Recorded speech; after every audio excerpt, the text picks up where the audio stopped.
What is going on, YouTube family? Today we're going to be taking an in-depth look at the differences between the 2024 Integra Type S versus this 2024 Integra A-Spec 6-speed manual. Make sure you like and subscribe, and I will catch you in just a second.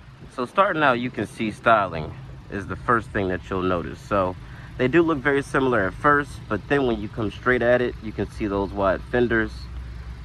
You can see how much narrower the regular model is over there. Also down at the bottom, we do get fog lights on the standard 6-speed manual model. Down here, they made room for the intercoolers and all that extra cooling, so no lighting down there. You do get the same full LED headlights, Jewel Eye, of course, LED high beams and turn signals, as well as daytime running lights on both models. So that's similar there. They both come with front and rear parking sensors, so that's similar as well. Another difference is going to be the grille. So this has the more traditional style Type S grille, like on the TLX, where this one has the smoother finish on the front. Some would say maybe a more cohesive design.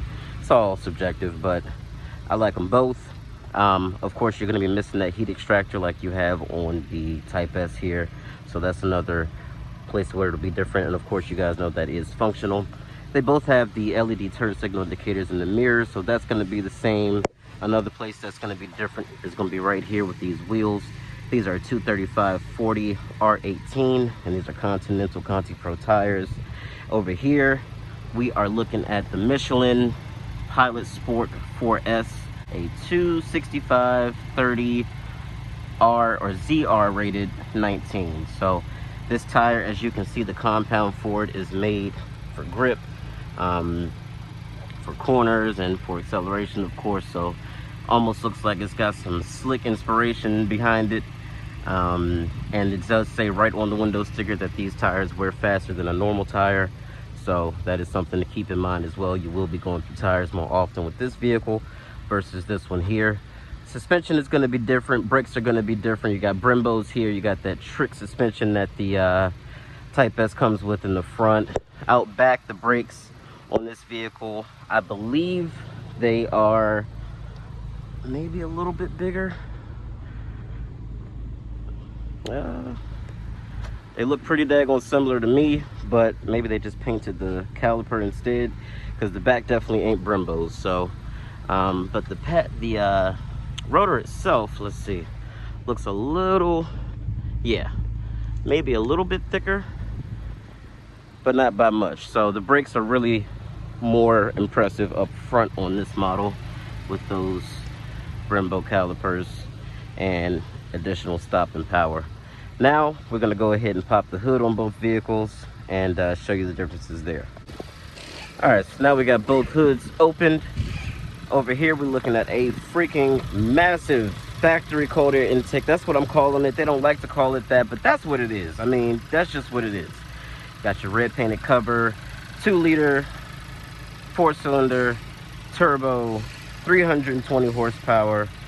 This thing is a rocket ship. It is an absolute monster.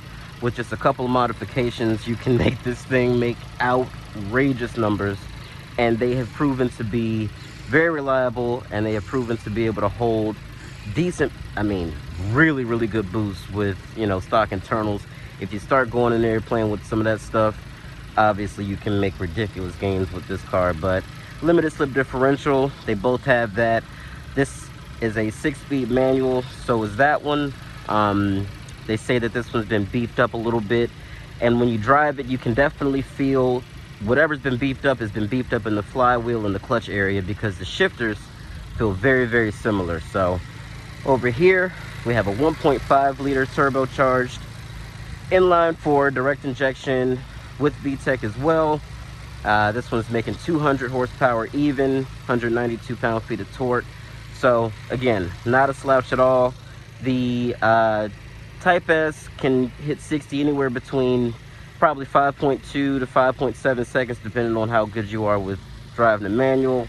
And the A-Spec Tech 6-speed can hit 60 anywhere between, I've seen as low as 6.4, 6.5, and as high as 7.1 to 7.3, depending again on how good you are at shifting.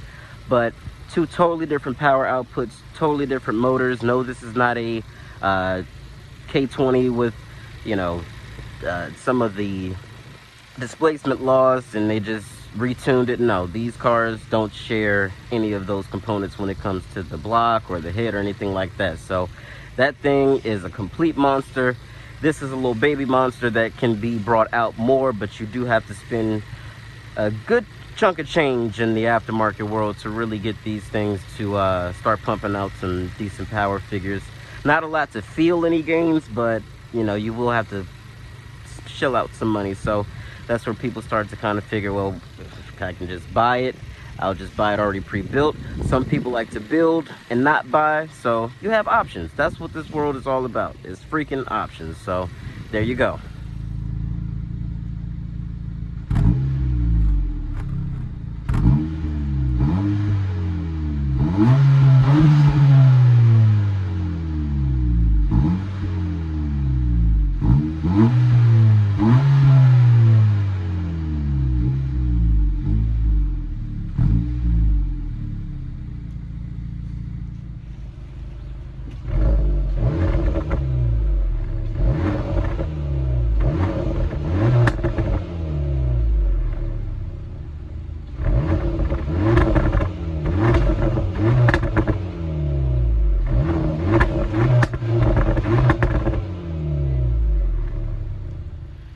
So as you can hear, they have their own unique character.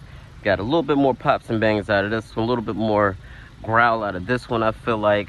And this one does a couple pops and stuff too. Not as aggressive as this, not nearly though. So you pick your choice. Let me know in the comments which one you think is better. We're getting ready to hop in the inside and check out the differences there. So getting in, they look pretty similar at first, except you'll then realize the blank switches are missing for the memory seat, of course. This material here is a little bit different as far as how it's designed in the seat and stuff like that, so that's a little bit different. But hopping in,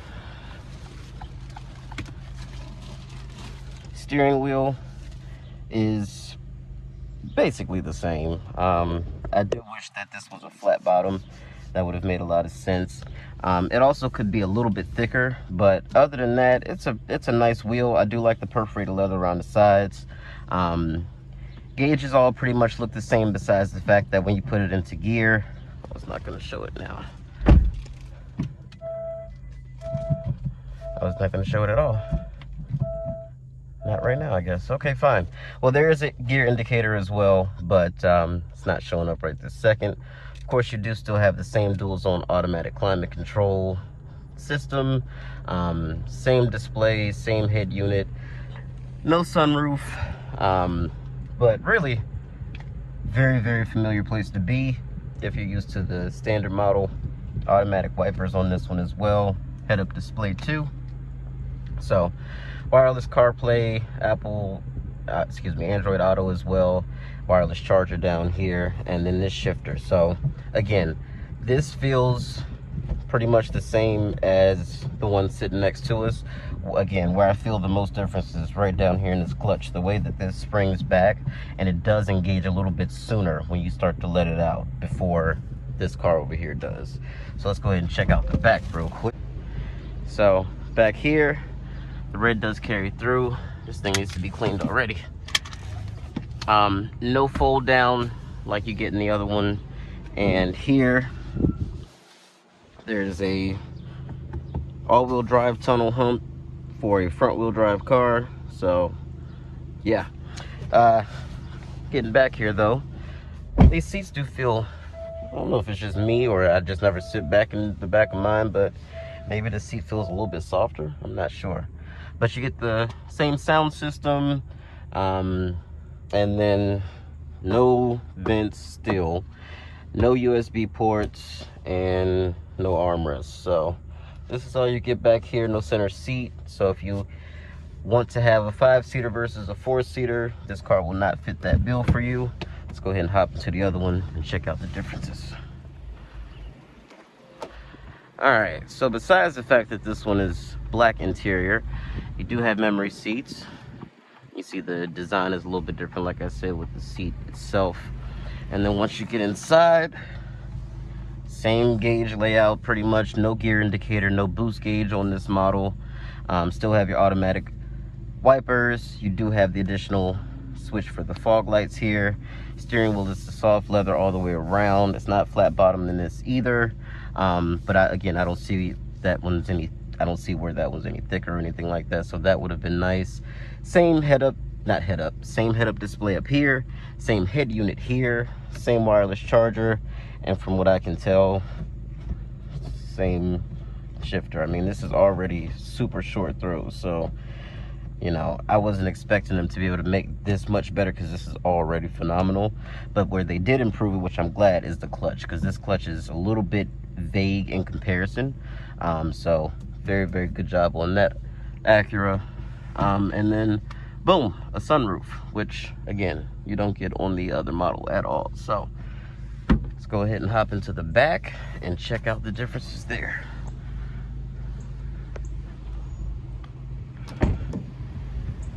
After you unlock the door. Hey. All right. So one big difference back here is the sticker price, $38,295 versus $52. All right, now that I'm sitting back here, those seats definitely don't feel any softer. But you do still have no AC vents, and but you do have the new style USB ports. So nice that you have that. Again, same sound system, but if you're still inclined, you are able to let in a little bit of extra light.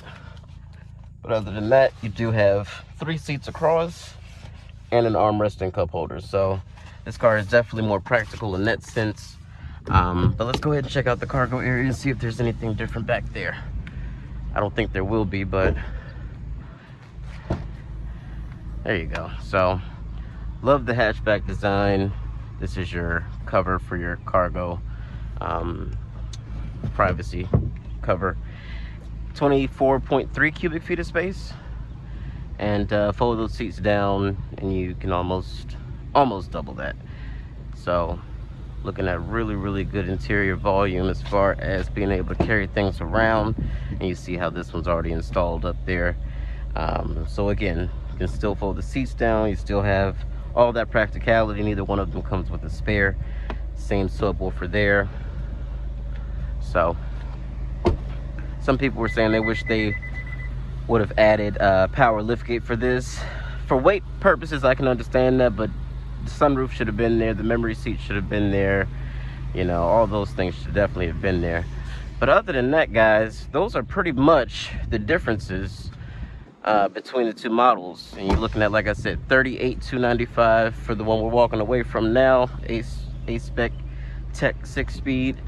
For this one, you're looking at $52,595. That's what's on the sticker. They will all be going for more than that if you can even find one. So a lot of stores have already sold out, and they will not be getting any more allocations for this year. So if you want one, you will likely need to come see me, because I still have 4 available. So you guys let me know. Thanks so much for watching. Make sure you like and subscribe. I will catch you in the next one.